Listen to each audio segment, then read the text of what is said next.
बच्चों, आशा करता हूं कि आप लोगों की एग्जाम्स की प्रिपरेशन बहुत ही जोरों शोरों में चल रही है और अभी आप आपके इस एग्जाम्स के लिए फुल रेडी हो, राइट? बट यहाँ इस वीडियो में हम लोग कुछ बात करेंगे ऐसी चीजों के बारे में जो आपने एग्जाम के जाने से पहले ध्यान में रखनी है। सो दोस्तों, मेक श्योर आप ये वीडियो एंड तक देखें और इन चीजों को जरूर फॉलो करें ताकि आप एकदम आराम से आपके एग्जाम्स आप लिख पाओ।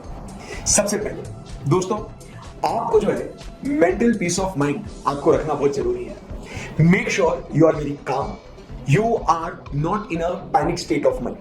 एंड जब आप एग्जाम को जा रहे हैं, मेक श्योर बच्चों कि आप अपने आप को एक पॉजिटिव टॉक जरूर दें, जैसे कि yes I can do it, मैंने पढ़ा है, मुझे सब आएगा। और विजुअलाइज करो सक्सेस को कि जैसे आप ये पेपर लिखोगे, आपका अच्छा पेपर जाएगा और आपको अच्छे नंबर इसके अंदर आएंगे।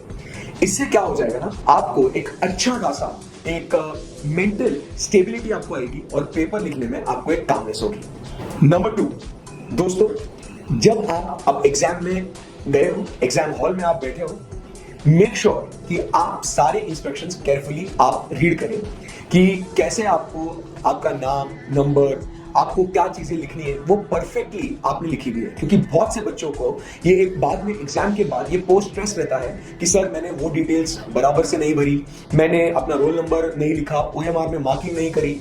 तो मेक श्योर आप सारे इंस्ट्रक्शंस जो है वो आप केयरफुली रीड करें। उसके बाद जब आप पेपर लिखना आप चालू कर रहे हो तो ध्यान से सुनना, सबसे इंपॉर्टेंट बात ये है is to strategize your answers. इसका मतलब क्या? सबसे पहले दोस्तों, आप जब पूरा क्वेश्चन पेपर आप रीड कर रहे हो, उसी समय पे आप मार्क करके रखो कि कौन से क्वेश्चंस आपको शॉर्ट आते हैं, राइट? इससे आपको ओवर द पीरियड जब आप पूरा क्वेश्चन पेपर आप रीड कर लोगे तो एक अच्छा खासा आपको एक आइडिया आ जाएगा कि आपको कितने नंबर का पेपर आपका अच्छा शॉर्ट बन रहा है और कितना थोड़ा सोसो है। तो इससे आपको और पेपर लिखने में एक कॉन्फिडेंस आएगा, राइट? नंबर 3, जब आप दोस्तों पेपर लिख रहे हो, राइट, आपके अच्छे सारे क्वेश्चंस जो है लिख के हो गए। अब यू स्टम्बल अपॉन ऐसे क्वेश्चंस जो शायद आपके लिए डिफिकल्ट लगते होंगे, शायद आपको उसके कुछ ट्रिकी पार्ट्स आपको क्लिक नहीं हो रहे, तो ऐसे टाइम में guys just take a pause, breathe and then focus on the problem, right?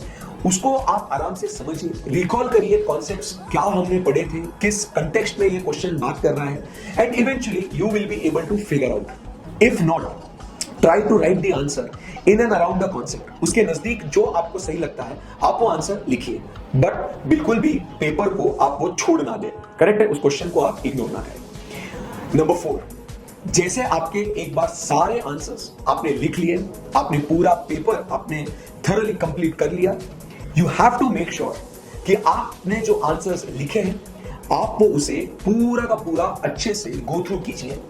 Go through करने के बाद उसमें आपने अंडरलाइन करने हैं इंपॉर्टेंट टेक्निकल वर्ड्स को, राइट? क्या क्वेश्चन पूछा गया है, अगर आप ये एमसीक्यू में है तो आपने ऑप्शंस को दोबारा से एक बार चेक करना है, कहीं कुछ मिस्टेक्स तो नहीं है ना। इससे क्या होता है कि आपके अगर कोई आते हुए क्वेश्चंस आपने छोड़ दिए हैं या आपने गलती से आपने नंबरिंग रॉन्ग कर दिया है, तो ये जो आपके क्लरिकल मिस्टेक्स है ये आपके एलिमिनेट हो सकते हैं, right? And lastly 5th point, जब आपका पेपर खत्म हो चुका है, straightly go back to your home, right? दोस्तों के साथ बच्चों बिल्कुल भी आप पेपर डिस्कस ना करें, ना ही अगले पेपर के बारे में डिस्कस कीजिए।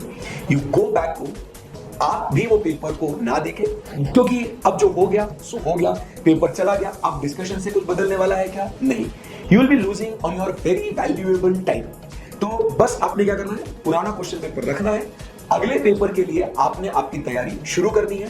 सेम आपने प्रायोरिटीज आपने देखने हैं, कौन से क्वेश्चंस आपको करने हैं, स्ट्रेटेजीज बनानी है, रिलैक्स फ्रेम ऑफ माइंड में रहना है और अगले पेपर की तैयारी आपने करनी है, राइट? नहीं तो क्या हो जाएगा, अगर आप ये दोस्तों के साथ डिस्कशन करोगे, मान लो गॉड फॉरबिड एक आध कोई क्वेश्चन आपका गलत हो गया है, और एग्जाम से हार जीत गलत सही होते रहता है।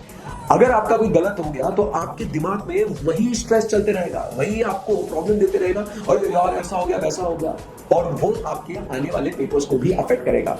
सो इंपॉर्टेंट है कि जैसे ही आपका पेपर खत्म हो जाए, do not discuss the paper with your friends, right? Straight go back to your home and prepare for the next, right? So these are the important 5 things, my dear friends, you should keep in mind to make sure आपका paper जो है बहुत अच्छे से जाए. Wish you guys all the very best. Do well.